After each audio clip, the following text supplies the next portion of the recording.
Ladies and gentlemen, good morning to day 3 of the Warriors Corner. At this time, and please give a warm welcome from Lieutenant General Michael Garrett.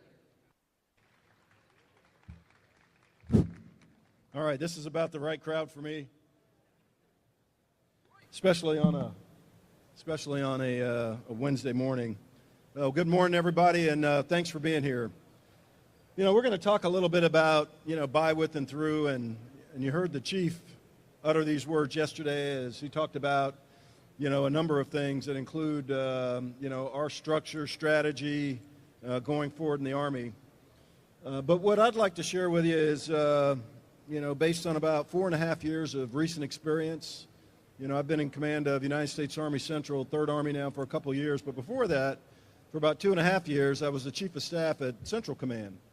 And so from the very beginning of this current effort in Iraq and Syria, I was there as a chief kind of listening to the analysis and also to the recommendations that then the combatant commander, General Austin, provided to our leadership. And there are a couple of things that I remember very clearly. And one was, as General Austin presented this option of by, with, and through our partners, he did say that it would take a little bit longer. And I think what he said was 3 to 5 years. And if you think about where we are, we're about 3 years into this. And so what I asked my folks to do about 18 months ago was I said, hey, let's start taking good notes on what we're doing, what we're learning, what we're seeing, and let's make sure that we share this with the Army. And so the hope is that as we look at our structure going forward, as we look at our requirements going forward, as we look at this by, with, and through approach, especially as an operational framework, it will inform, if we do this right, future force generation, future training requirements, and mission command for our Army forces. Go to the next slide, please. And so the current doctrine that we have does not provide a real definition for the by, with, and through method of conducting operations, and so we took a stab at it. And we tried, as the Army component, to describe this by, with, and through operational approach as conducting military campaigns primarily by employing our partner maneuver forces with the support of U.S. enabling forces. And then the other piece that we talked a lot about were authorities. And so we talked about coordinated legal and diplomatic framework, and this diplomatic framework and these authorities that we're talking about get at the importance of our coalitions. And so effectively, we think that executing by, with, and through requires not only changes in policy, but changes in our mindset. And the definition of the term partner, we think, needs to be looked at very carefully, because as strategy, may differ when U.S. forces are not only the means, but when our partners see the ends differently, causes us to do different things. We found that operational art is affected when partners have the initiative and our partners dictate the tempo. When you have methods of tactical execution, our junior leaders have to remain flexible as they blend our current tactics, techniques, and procedures with those of our partner forces. We'll also talk a little bit about what I see as the risk to mission and the risk to force at the operational level of war, and some of the ways that we've mitigated those risks in execution. Next, please. And so ARCENT, the Theater Army for the Central Region, provides comprehensive support to multiple efforts through an operational approach that our combatant command, CENTCOM, describes as fighting by, with, and through our operational partners. You can go back and you can look at CENTCOM orders, messages, engagements with key leaders.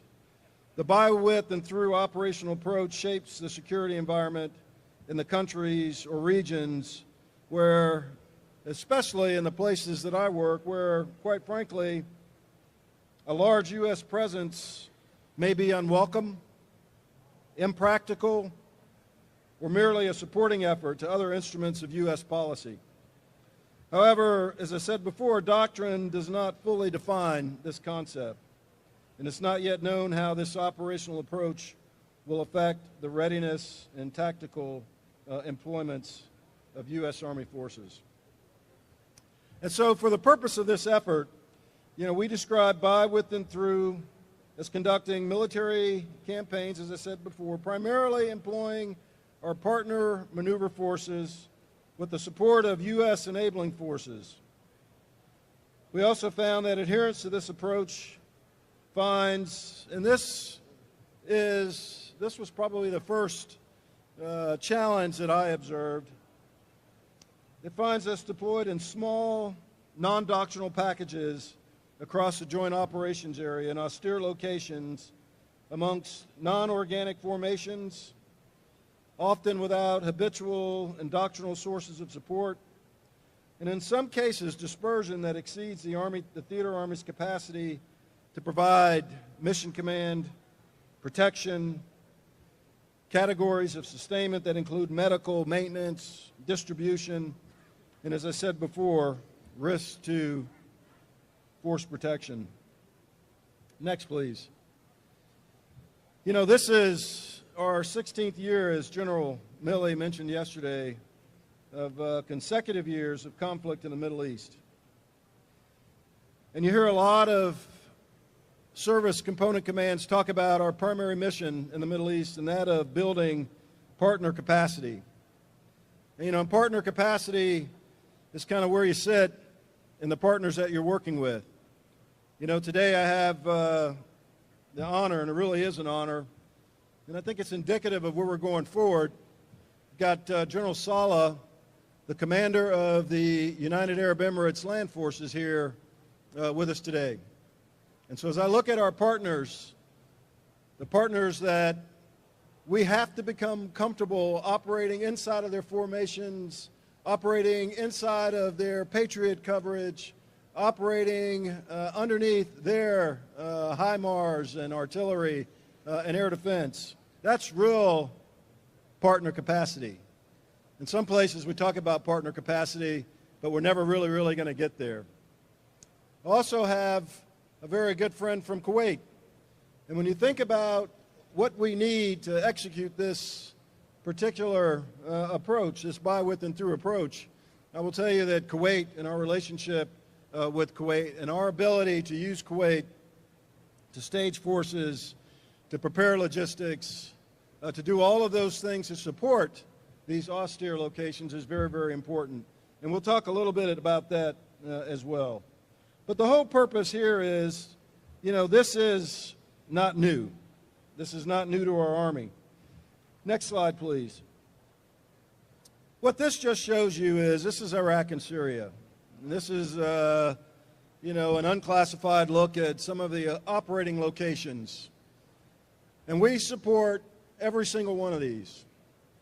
And if you think about these locations and you think about the coalition, I'm talking about the United States Army because I'm the Army Component Commander, but this really is a coalition effort. I see members of the coalition here with us today.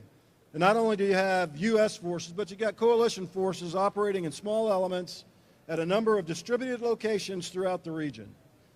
When I talk a little bit about the warfighting functions, I want you to start thinking about the challenges to the way we currently man, equip, and train our formations, and how maybe we're not as agile or as flexible to operate as neatly as we would like in this environment.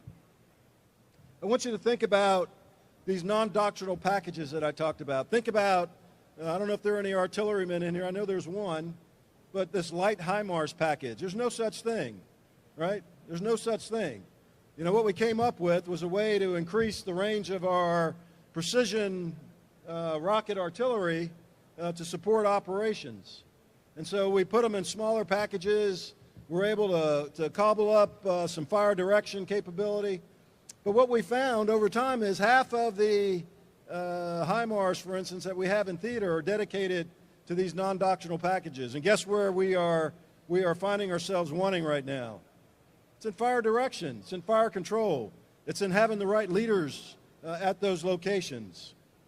So start thinking about medevac, aviation support, attack aviation support, where you've got 2 and 3 aircraft at a small, austere location. And guess what becomes a limiting factor in what you can do? Tools.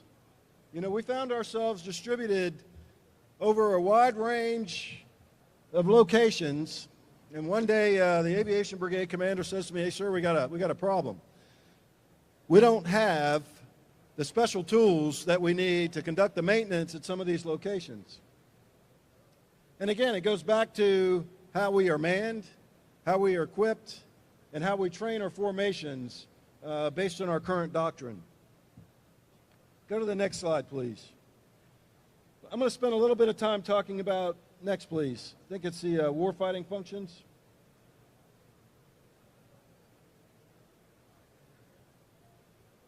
So I talked a little bit about mission command.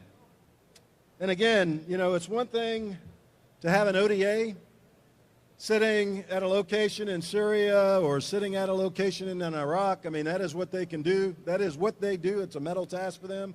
Unconventional warfare. It's another thing altogether to have a rifle squad led by, in some cases, you know, a 22-year-old, 23-year-old staff sergeant with 2 sergeants and some privates at that same location. But that's the direction that we're going in. You know, the mission command piece that we talked about and some of the challenges that I saw as we moved around. So when General McFarland was the commander there in Iraq and Syria, aviation was the first thing that got both of our attention in terms of the distribution of our aviation assets and the challenges that we saw.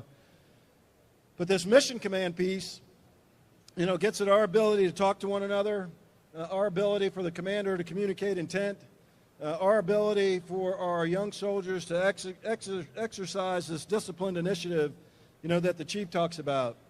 But you can't do that if you don't have the reps and the experience that the chief talked about yesterday. ODAs have those kinds of reps. Our rifle squads, they can execute battle drills. They got reps in battle drills, but they don't necessarily have the reps here. Talked a little bit about, you know, our doctrinal limitations in terms of our training. You know, these light HIMARS packages certainly allow us to extend the range of our precision artillery and our precision munitions throughout the battle space, but it stretches us in terms of, you know, having the right level of fire direction. You got a very young group of guys that are launching rockets into densely populated urban terrain, and we're shooting these rockets because of their accuracy. But the fire direction, the fire control, and the management of those things that allow us to do that are very, very important. And this is an area where we're challenged. Air weapons teams that are distributed throughout the battlefield. Our communications, you know, we found that, you know, our communications requirement exceeded the amount of radios and systems that we had inside of our formations. And where this causes our junior leaders, they are going to adapt, right? I mean, they're going to figure out how to communicate, but it's incumbent on us as leaders to make sure that, that we help them. If you look at movement and maneuver, next slide, please. You know, what we found here is that, let me just go to the U.S. forces that were conducting movements in Iraq and Syria. They are moving. They're moving around, but they're not necessarily maneuvering because we rely on our partner forces to do that for us. If you go to Joint Pub 3.0, it defines maneuver as employment of forces in the operational area through movement in a combination with fires to achieve a position of advantage in respect to the enemy. And what we found here is that infantry still remain the decisive form for our coalition forces fighting in Iraq and Syria, but not necessarily for supporting our U.S. forces. In the CJTF OIR, we're not employing U.S. maneuver units as trained and organized and as designed, but to assist in the maneuver of our partners. Next slide. This is another area, you know, where we have been challenged. intelligence, our current sharing agreements with our countries. The answer for Iraq and Syria was this MESF tetragraph, which really is a little bit higher than, open source information. And so one of the areas that we have to continue to work through are the sharing agreements that we have with our partners so that we can bring, to bear all of the incredible systems that we have, and then more importantly, that we can leverage our partners' expertise in human, their language and cultural and technology expertise. Next, please. I talked a little bit about fires. And what I'll tell you is that this current approach relies on precision fires, and our partners rely on the U.S. military to deliver those fires. And this is, I've had discussions with the 2 or 3 CJTF commanders, 2 or 3 CJFLIC, the land component commanders. Joe Martin and I were talking a couple days ago about this. And, some people will argue that, what Garrett says is this is the most precise application of firepower in the history of our Army. I will tell you, for the last 3.5 years, and the people that make these munitions will probably tell you this is true, but the employment of precision munitions I don't think has ever been higher than it's been in the last 3 years. And our partners rely on that for us. We've gotten to the point where, the most powerful force in the world is paying attention to, and it's not new to us either. I mean, when I was a captain in Korea, we talked about logistical control measures, controlled and restricted supply rates to ensure that, we had the munitions that we thought we were going to need, at the decisive points of our battles. Well, we're talking about those things now. We're talking about, managing a little bit better our precision munitions based on the requirement and based on, what's going on, not just in the central region, but what's going on in the AOR. Next, please. This is probably, and again, as much as it pains me, my primary job, Airborne Ranger Garrett, is really more logistically oriented than it is anything else. As a theater Army, what I do is I provide Army support to other services. We provide specific Title X support to the region. And this is where, to be honest with you, this is where I spend a lot of time on sustainment. And I'm looking back, we got one of our ESC commanders who's quoted a couple times, Brigadier General Harder, who's quoted a couple times in the paper, and he'll tell you that this is the toughest environment, logistics environment, that he's ever been in. And it's because, again, it gets back to our doctrine. This is an operator working in Syria. And he told me that, or didn't tell me, he told his boss that his biggest challenge was based on our inadequate distribution system. We could not move material, we could not move parts, we could not move equipment quickly enough throughout the AOR based on what we had available. What we found with this by, with, and through approach, it is logistically intensive. We talked about the high expenditure of precision-guided munitions. It relies heavily on partner access, basing, overflight, and the authorities that they give us. It requires very nuanced, sophisticated, agile lines of communication that in some cases are not adequate to the task. We've got a number of tailored, unique, non-doctrinal log packages. And what these log packages do, every time you pull something out of an organization, it takes them away from their primary task. And we found that the Theater Army requirements were suffering because we were digging into our Theater Army sustainment to do what amounted to tactical tasks up in the joint operations area. the whole point here is this gets back to one of the biggest challenges that we had, and one of the things that that we wrote about in the paper, and hopefully something that we continue to explore, and that is all of the enablers that come with, or the requirements for enablers that come with this approach. Next, please. The other piece is this notion of protection, and I tell you, people ask me all the time, hey, what keeps you awake at night? And I tell them nothing. I mean, I really did nothing. I really sleep. You can ask my wife. I sleep pretty well. But during the day, all day, there are a number of things that, I'm thinking about. And one of them is, how do we continue to provide adequate protection for our folks? And how do we mitigate, the risk to force associated with this approach? And so far, we've been okay. We've been okay because we still maintain air superiority, although that is being challenged in very unique ways.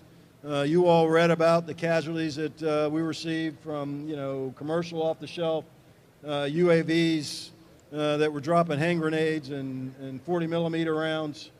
I mean, it does not require, it just requires a little bit of cunning and access to some of these things to challenge us in ways that we hadn't considered.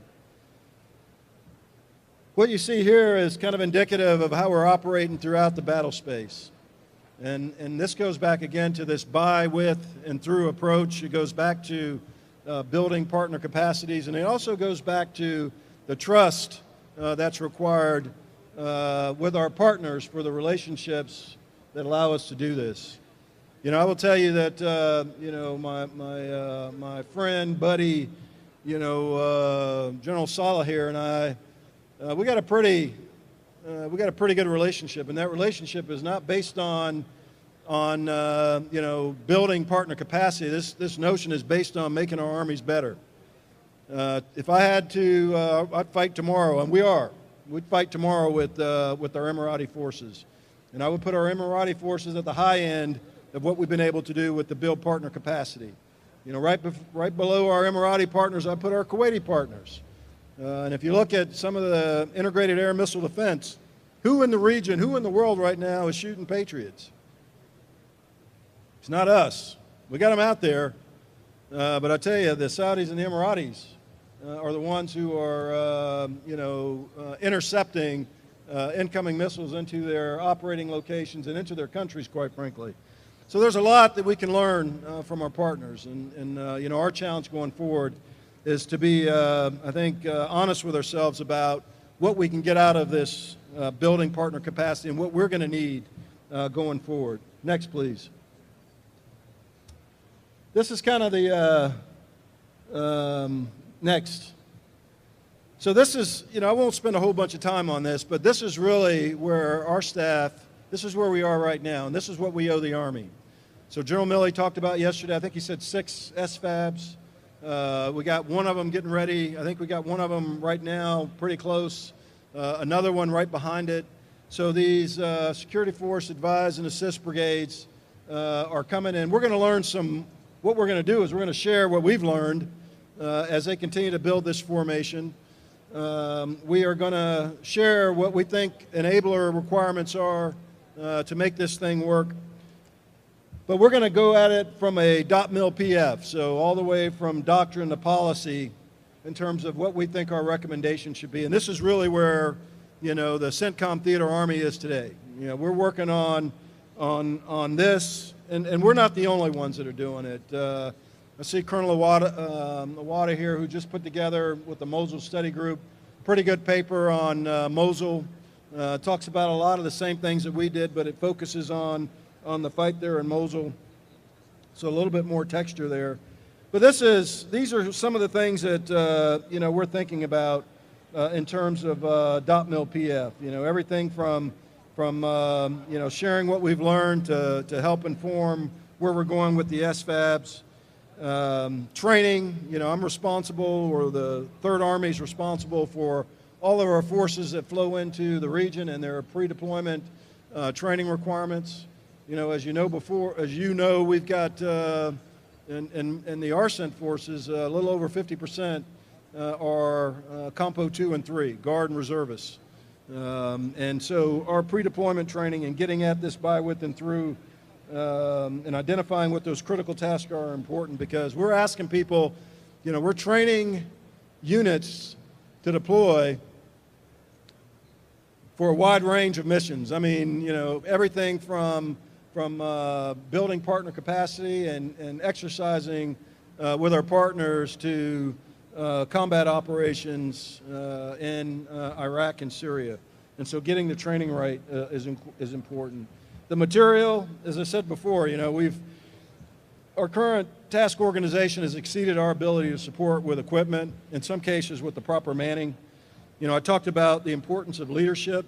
You know, early on with General McFarland, I told him, I said, hey, look, I will forego my trips into Iraq and Syria to ensure that company, battery, troop commanders and first sergeants, squadron, battalion commanders, and command sergeants major get in and put their eyeballs on their soldiers and ensure that the standards that we train to are being adhered to, because that erodes over time.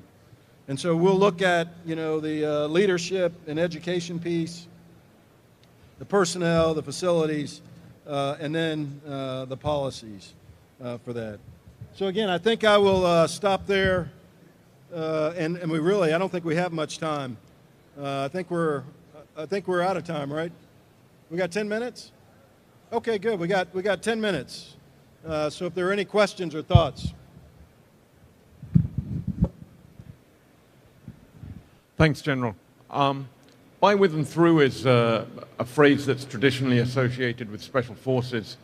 How do you divide up the missions in the theater between the actual special forces you have available, non-special forces, special operations forces, and then conventional forces like the infantry squads that you were talking about?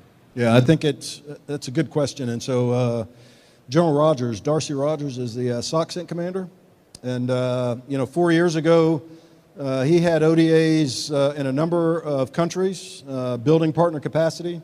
And I mean some really good efforts, right? I mean, everywhere from up in Central Asia, all the way down to the southern portion of the Arabian Peninsula, all the way up into Lebanon. I mean, doing some really, really good work.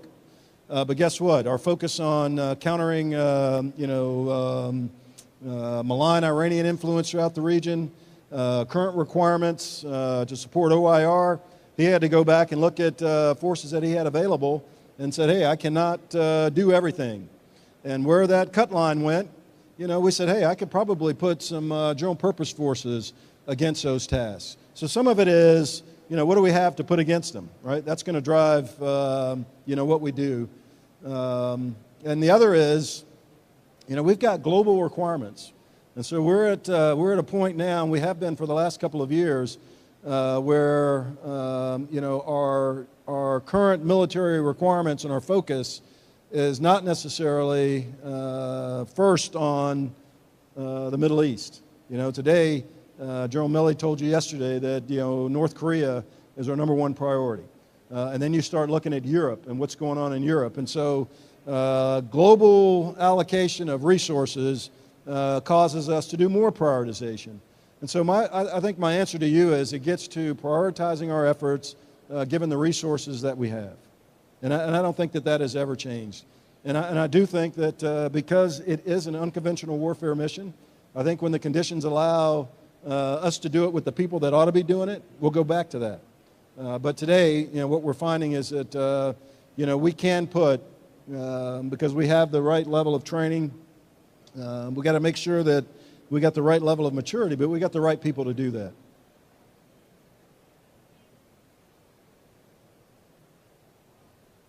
Any other questions?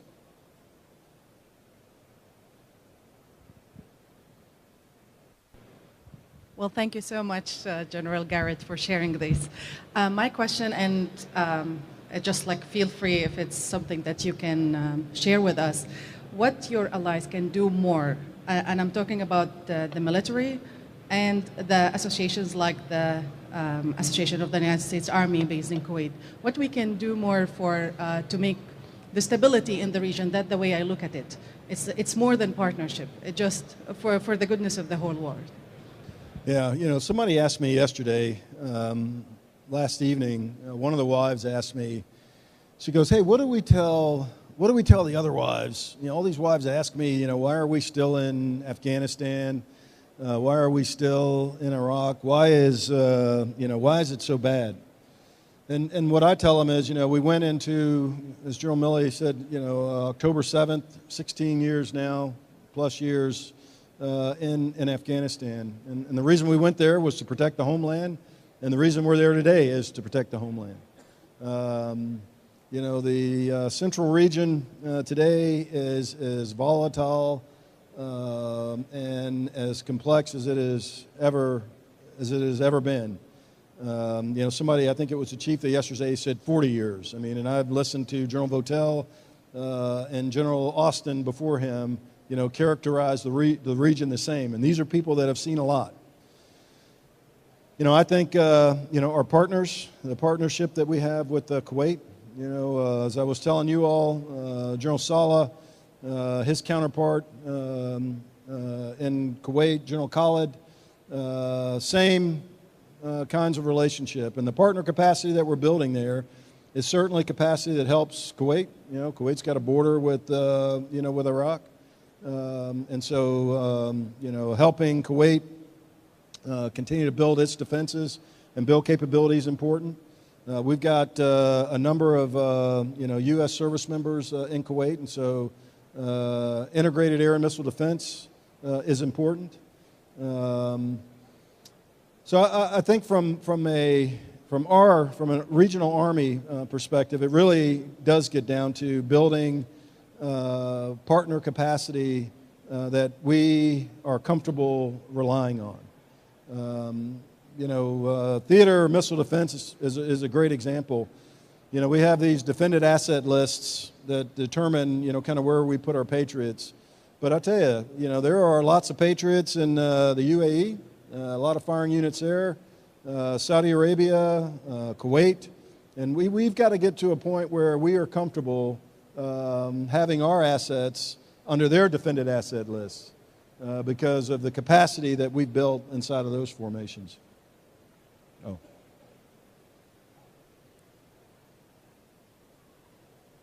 Any other questions? All right, well, good. Thanks, everybody, for coming, and have a great day.